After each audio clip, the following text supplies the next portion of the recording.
Good evening and welcome to the evening news for today, Tuesday, July 18, 2023. I am Jemima Holmes. Thank you for tuning in. Now let's take a look at some of the lead stories tonight. 45 billion euros in investments to come to region as EU-CELAC summit concludes. NANDRANIE COONJAH to replace DHARAMLALL in Parliament. Works moving at rapid pace on important Petroleum Commission, says Ali. Driver pinned to death after vehicle topples along ITUNI trail, and motorcyclist dies after crashing into light pole. Now for the news in detail. The European Union Community of Latin American and Caribbean States' EU-CELAC summit has ended with participating countries not only agreeing on a unified declaration, but on 45 billion euros in European investments coming to the region. Here is Gerald Bryan with our lead story tonight. An update on the tangible results of the two-day summit in Brussels, Belgium, was given by European Commission President Ursula von der Leyen. During a press conference on Tuesday, von der Leyen revealed that 45 billion euros in investments encompassing hundreds of projects have been agreed on. We had good deliveries, and I want to focus on the part of deliveries for our people and for our businesses.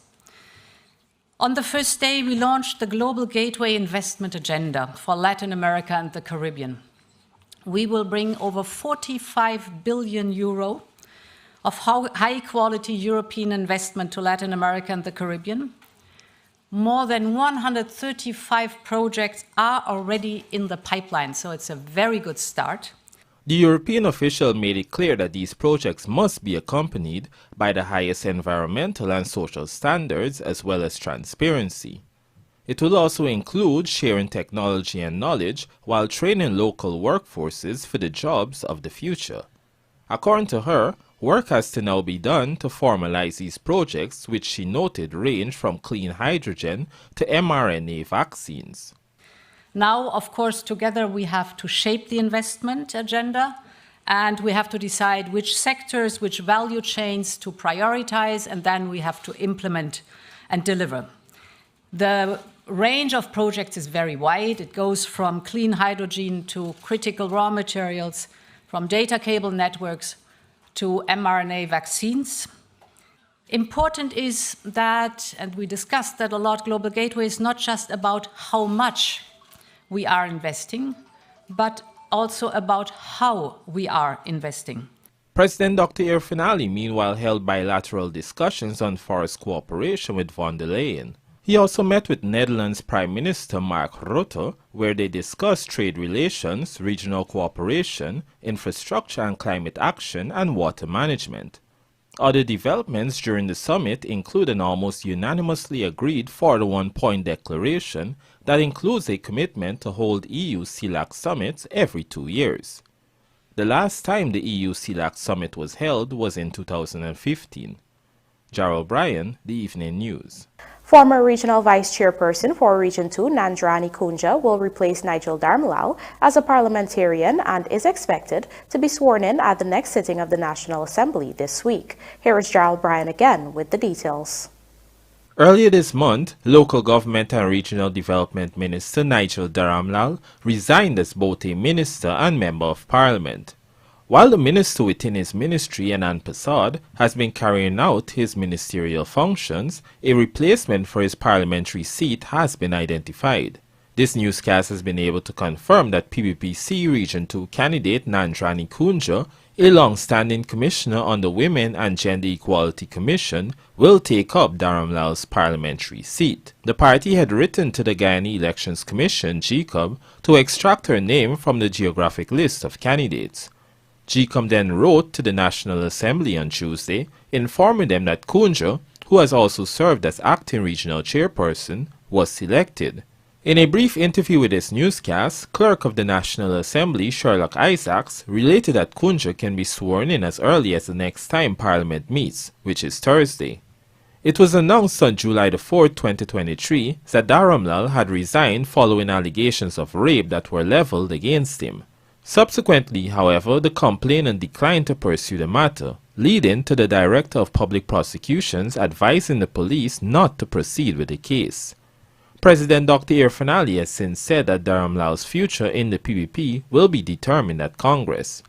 Asked about the possibility of DHARAMLALL being hired by the government for any other positions, the head of state had said this was something he has not considered, nor has it been requested by the former minister. Jarrell Bryan, The Evening News.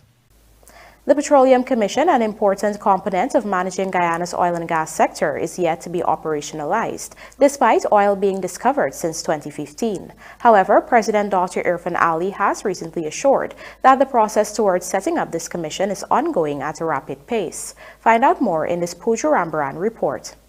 The Petroleum Commission bill was initially tabled back in 2017 by the then Natural Resources Minister Raphael Trotman during the 11th Parliament. It was to be taken to a special select committee at a later sitting after its second reading. However, it was yet to be passed when the current government took office. After taking office in August 2020, the new government embarked on an initiative to make several amendments to the bill. The bill is yet to be retabled in the National Assembly. During a recent press conference, President Dr. Irfaan Ali was asked about the challenges government may be facing which may be contributing to the delay in setting up the Petroleum Commission. There is complexity of what is needed. And the petroleum bill, is a very outdated, the new bill has to be very comprehensive. It has to take a lot of new circumstances into consideration. It's very important that every stakeholder and every view is taken on board, so the bill will be one that is responsive of the whole national view that surrounds the sector itself. Nevertheless, President Ali assured that works are ongoing and the government intends to fulfill its campaign promise of setting up the Petroleum Commission. I'm very sure and very confident that that process is ongoing at a rapid pace now. The Petroleum Commission bill provides for the establishment and functioning of the Petroleum Commission, which is intended to become the primary entity governing the oil and gas industry. Since taking office, however, the government has passed the Natural Resource Fund Bill and established the Natural Resource Fund Board, which has oversight on the country's oil monies. The government has also updated the 1986 Petroleum Act with the Draft Petroleum Activities Bill, which is slated to be submitted to the National Assembly. This piece of legislation aims to improve existing laws governing safety, emergency responses, and other oil and gas-related issues. The government has also updated the Production Sharing Agreement, which will ultimately see the state's take rising to over 60% of the current revenue share. The government has also pushed to pass local content legislation, which paved the way for the establishment of the Local Content Secretariat, which has been in operation for over a year now. Pooja Rambaran for the Evening News. Works have commenced on the construction of a jetty in the Corentyne River that will benefit fisherfolk in the Caribbean area. Our Berbice correspondent Andrew Carmichael reports that Senior Minister with responsibility for finance, Dr. Ashney Singh, recently committed to having the facility built for the fisherfolk communities. It was during the government's campaign for local government elections that Finance Minister Dr. Ashney Singh was approached by fishermen of Caribbean, Region 6, East Berbice Corentyne about the challenges they face to bring their catch to shore. As such, Dr. Singh committed to having a jetty built to improve the working conditions of those fisherfolk. Work has already commenced on the structure at Line Park.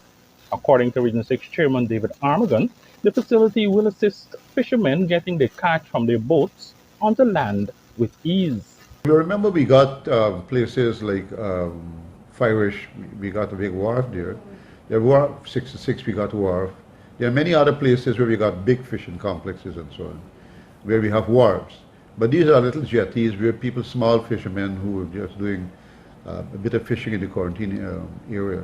Remember the only area that we got there as a jetty, well not a jetty, but as a selling basically for people to bring out their catch, is 66. So, and then, any other person who's coming out and would not be going to 66, they of course will have to use a seawall and so on to do their, and it's very difficult sometimes for them to having to pull their seine and be able to fetch their catch from, sometimes the water is low too, right? And when the water is low, what you find, they got to walk a fair distance and climb that seawall too to be able to bring out their catch. So it's convenient for them. But in many other places we have facilities where fisher folks are using to bring out their catch. The project is being funded through the Finance Ministry. Meanwhile, at Islington, which is considered by many as East Bank Berbice but falls under the New Amsterdam municipality, fisherfolk also use the seawall to bring their catch. Those fishers also experience the same difficulty. That's exactly the situation, and so maybe we need to look at another jetty for the Islington area, which was going to assist them greatly. So, especially where you find these seawalls are, you find that fisher folks will have to wait until the water rises, and then when the tide is high, then they can bring in their catch. But they can do so now. Once there's a jetty there, they can come there because there are steps, and they could climb those steps with their catch, and so they can go back in time too.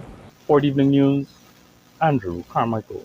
In a scenic display of skill and cooperation, soldiers from various nations participating in exercise Tradewinds 2023 in Guyana have undergone comprehensive training in the art of fast roping while also gaining invaluable experience working alongside the U.S. Army Black Hawk helicopter. Lawanda McAllister tells us more. With over 1,500 soldiers hailing from more than 21 countries, this multinational military exercise aims to enhance airborne military operations, forge strong regional partnerships, and strengthen the participation's capacity to respond effectively to regional crises and security threats. Taking place across various locations in Guyana from July 15th to 28th, soldiers, particularly those attached to the Special Force Unit, showcased their proficiency in fast roping techniques.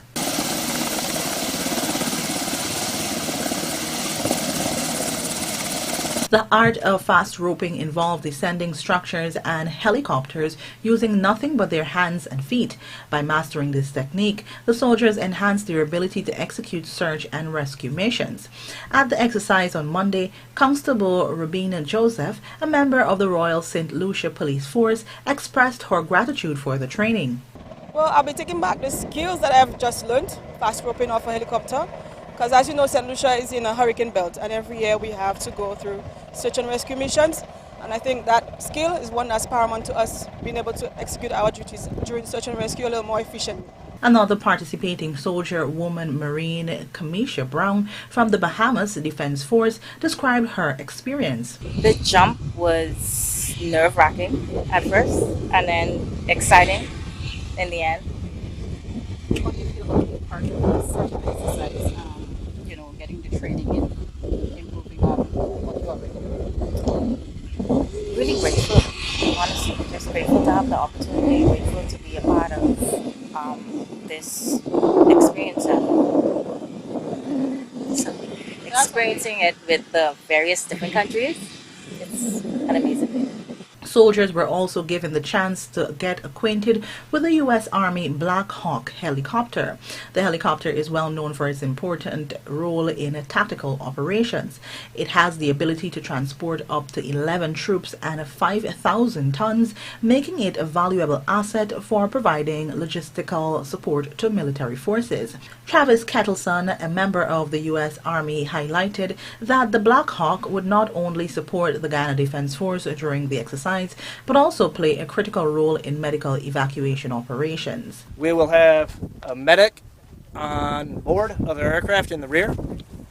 If there's a casualty at any of the training exercises or at any point during this exercise that we need to evacuate to the hospital, we will land, our medic will get out and assist in evaluating the casualty on the ground prior to loading them into the aircraft. Once we get them in the aircraft, it takes us roughly 20 to 30 minutes to fly from any of the LZs or any of the landing areas or training sites that we will be operating out of. It takes approximately 20 to 30 minutes to get that casualty back to the hospital, which is going to be critical if there's any life-threatening injuries. It's going to save a lot of time with the, about 6 hours on the road to get anywhere. So we're basically there to assist if there's a life-threatening casualty or injury to get them to the hospital faster. Lawanda McAllister for the Evening News. Coming up, driver pinned to death after vehicle topples along ITUNI trail, and motorcyclist dies after crashing into light pole. Do stay with us. More news ahead.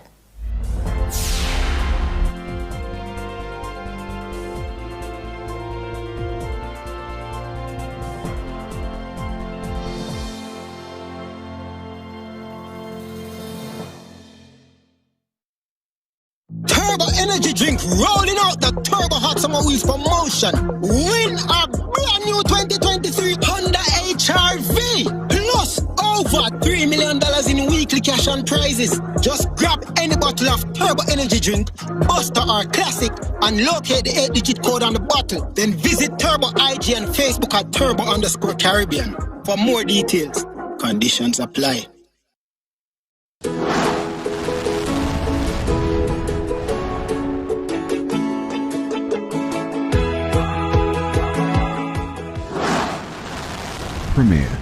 Premier insurance coverage for less. Stay safe.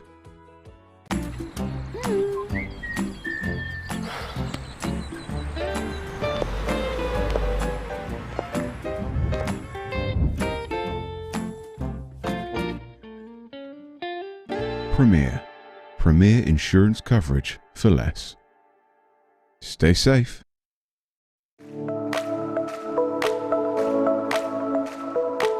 Optic offers great patient care that is tailored for my entire family.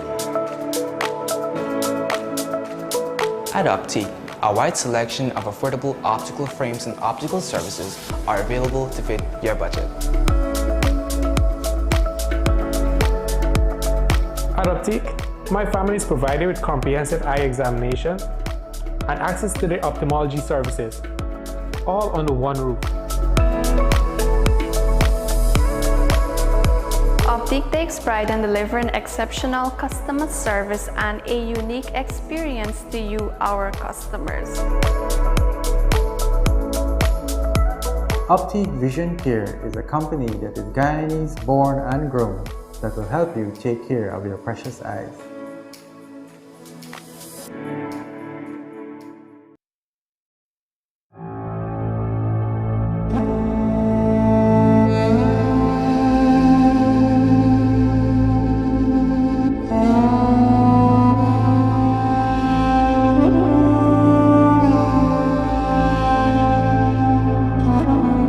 Who knows if they actually need the roads that are being built.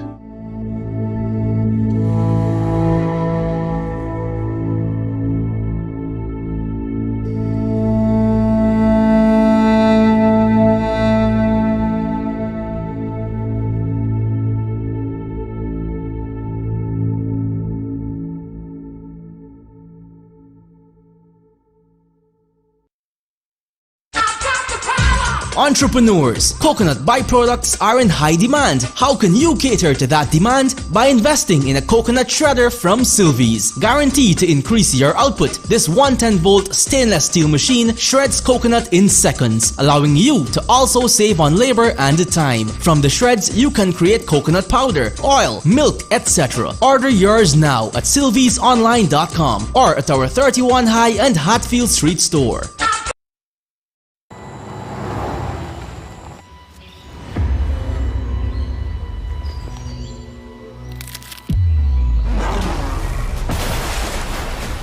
Look out! The Oreos belong to us. No, they belong to whoever finds them first. Get your Oreo Transformers Limited Edition and awaken the beast.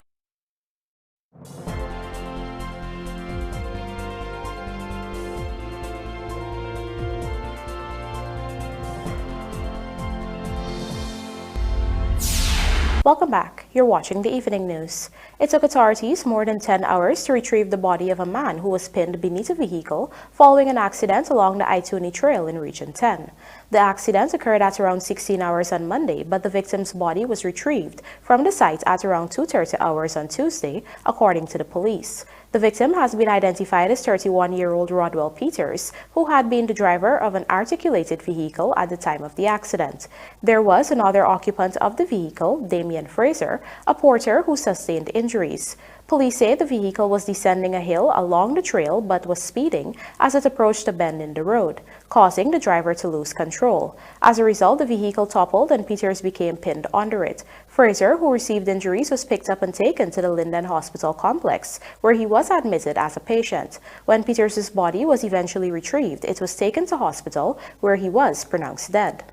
We now tell you the 22-year-old Emmanuel Lamezon, a security guard of Independence Street, Lagrange, West Bank, Demerara, was killed last evening in an accident. The crash occurred along the Wales Public Road at around 21 hours while Lamezon was riding a motorcycle. Police say the motorcyclist was speeding when he lost control of the bike and it crashed into a light pole and then landed in a trench. He was picked up by public-spirited persons and the police and taken to the West Demerara Regional Hospital, where he was pronounced dead on arrival. Moving closer towards creating a world-class healthcare system with proper infrastructure, the Guyana government will be injecting $100 million into every administrative region to address staffing accommodation across the sector. Here are the details from Rupa Sinarain. This was announced by Health Minister Dr. Frank Anthony on Monday during the Regional Health Officers meeting, organized to foster a collaborative approach between the administration and its healthcare partners to effectively deliver healthcare across the regions of Guyana. He outlined that over the last 2 years, each region would have received $100 million to address infrastructure and other shortfalls. This is separate from the regional budgetary allocation. Apart from your regional budget, we would have given each RHO at least $100 million to help with the upgrade of infrastructure in your regions. So you got $100 million last year, you got another $100 million this year, and we are going to give you another $100 million per region, so that we can look at improving accommodation for staffing across these different regions. So over the last at least 2 years, we have been investing in making sure that there are better conditions for the patients who come to us, and of course for the staff who have been working with us. Attention has also revolved around primary health care, and it was previously reported that consultants from the Pan American Health Organization would have analyzed the system and recommended 216 areas of intervention. To do this, he recognized that infrastructure, human resources, and equipment deficit were important aspects to be revamped. If we are thinking about offering these 216 interventions, a number of things we'll have to look at. One is whether we have the infrastructure in place at the various health centers and health posts to be able to offer these services. And if we have the infrastructure, then we also have to look at the types of equipment and of course the personnel that can be used to offer these services. So we would like each one of the RHOs in the different regions to examine the system in that context, to see how many more people we need, the types of persons we'll need, and of course the infrastructure deficit, if there's any. The Health Ministry has targeted leishmaniasis, Chagas, leprosy, filaria, and soil-transmitted helminths for elimination by 2030. But HIV, malaria, and tuberculosis are also under watch. In the case of HIV, strides have been made in making self-testing available, PrEP drugs, and expanded services, and the ministry is underway to have it eliminated by 2030. Rupa Sinarain, The Evening News. Attorney General and Legal Affairs Minister Anil Nandlal has revealed that 20 families of those who perished in the Mahdia dormitory fire have signed agreements with the government for continued financial support. Here is Rupa Sinarain again with the details. Having engaged the families of those who perished and were injured in the Mahdia dormitory fire, Legal Affairs Minister Anil Nandlal shared that their requests varied and the process is ongoing. Cabinet decided to offer monetary support to the families of those who passed, the severely injured, and persons who suffered minor injuries. The Attorney General was accompanied by Senior Minister with Responsibility for Finance Dr. Ashni Singh, but President Dr. Irfan Ali also mandated that 2 lawyers in private practice also represent the families and elucidate on the nature of the exercise. The engagement was done in a very open way, with all the explanations, etc., being offered, and all the relatives and families were engaged individually and were allowed to ask any questions that they wish, right? And that's how 20 agreements so far have been executed. This money is not intended to bring back any child. It's not intended to repair any injury. It is not intended to cure any psychological scar and emotional stress. Not at all. We can't do that. And we will never attempt to monetize this tragedy. From the time of the fire to present, the AG reminded that government has covered all expenses, airfare, accommodation in the city, funeral costs, as well as replacing the items lost in the fire. He clarified that the sum being given to the families is not compensation. Rather, it is an expression of continued financial support. Myself and Dr. Ashni Singh were assigned the responsibility of executing that decision. I went to Mahdia because rather than bring all the people out, we went to Region 8 and brought them out from the villages, met with each family, made it very clear to them that this is not a compensation because government really can't. And it would be insensitive to think that the government can compensate for the tremendous loss, pain, anguish, and suffering that those people endured. One can't begin to think that one can put money on the lives of those who perished and those who injured. Meanwhile, he also refuted claims that the exercise is being done in secrecy. The reason why this exercise has not yet been made public is because not a single cent has been paid. And the exercise is ongoing. Obviously, this is not monies that were budgeted for. These are monies that will have to be disclosed to the National Assembly and at other public fora where the law requires it to be done. And it will be done. But the exercise is ongoing. So I don't know on what basis persons have come to the conclusion that there is going to be, that it is being done in a hush manner. This aid is part of a menu of measures which will be taken to assist the families. A commission of inquiry will also be launched soon into the tragic fire which claimed the lives of 20 children. Rupa Sinarayan, The Evening News. Region 6 Chairman David Armagon believes more work is needed to ensure the region's students perform better at the National Grade 6 assessment. Our Berbice correspondent Andrew Carmichael tells us more. Region 6 East Berbice Quarantine accounted for 3.7% with 7 students in the country's top 1% at this year's National Grade 6 assessment. Region 3 Essequibo Islands West Demerara ranked third with 16.4% with 31 students making this bracket, while some 10 students from Region 10, Upper Demerara Berbice, accounted for 5.2%. Region 6 Chairman David Armagon explained that schools which have been doing well over the past years continue to do well, and those schools which have over the years been performing poorly continued the trend. Those schools, he said, need to be upgraded so that the students can perform better.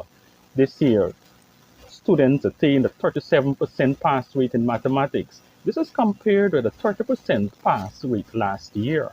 But if you look at over the years, you will find that in 2017, we had 42% passes in mathematics. In 2018, we had 34%. In 2019, we had 37.70%. In 2020, we had 35%. In 2021, we had 33%. And then we went down in 2022 to 30%, and we are back up at 37%. So it's not really of any big improvement in terms. We've been pretty much consistent over the years. In English, the pass rate was 55% compared with 60% last year. In 2021, the pass rate was 62%.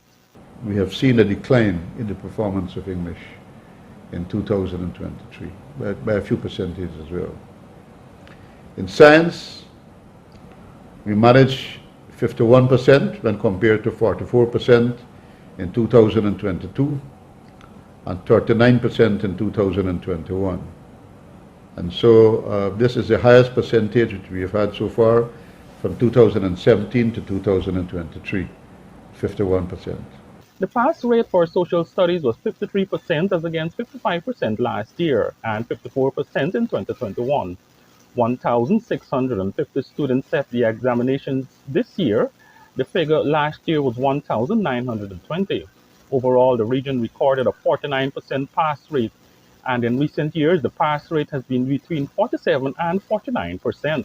Generally, I think, it has been consistent over the years, but consistently poor, I would say, because, we need to achieve a higher overall percentage than we have presently of 49%. 49% is 51% of the students have virtually failed.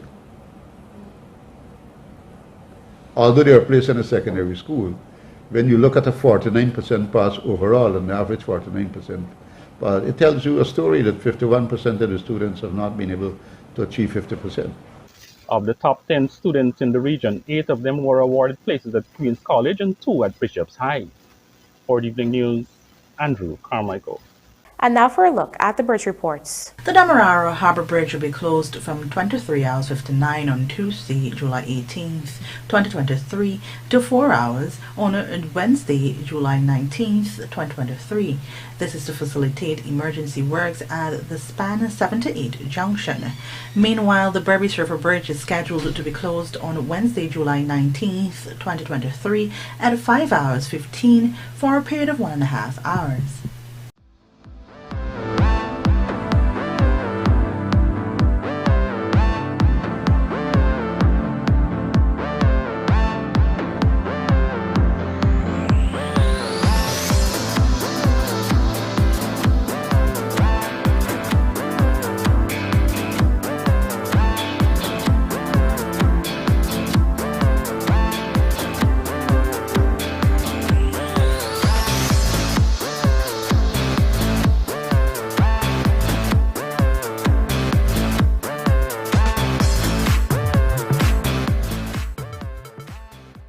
Sinclair excited about maiden test call-up, and Port Moran Turf Club expected to be in prime shape for July 30.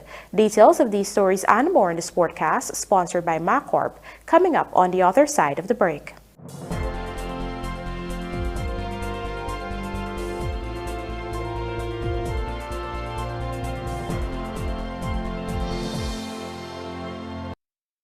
Superbet, your best bet. Win with Superbet. With many products to choose from, winning can be endless. Visit an agent near you or www.superbet.gy to play your favorite games. Must be 18 years and older. Terms and conditions apply. Play responsibly. Turbo Energy Drink rolling out the Turbo Hot Summer Wheels promotion. Win a brand new 2023 Honda HR-V plus over $3 million in weekly cash and prizes. Just grab any bottle of Turbo Energy Drink, Buster or Classic, and locate the 8-digit code on the bottle. Then visit Turbo IG and Facebook at Turbo_Caribbean. For more details, conditions apply.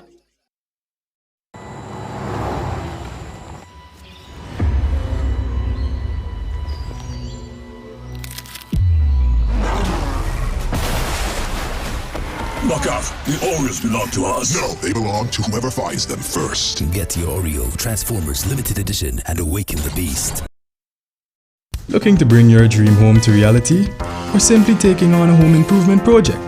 Then National Hardware Limited is where you should start. Let us put that touch to your home.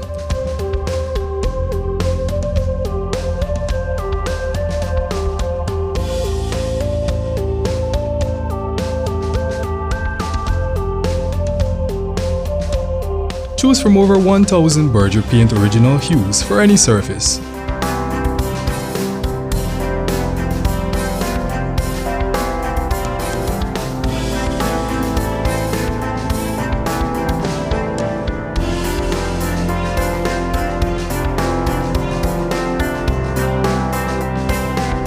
We are known for our trusted brands such as Westinghouse, Philips, Sadco, Rubbermaid, Pyrex, Gibson Home, and so much more. National Hardware Limited, your do-it-best store. Located in downtown Georgetown and industrial site Rhymeville.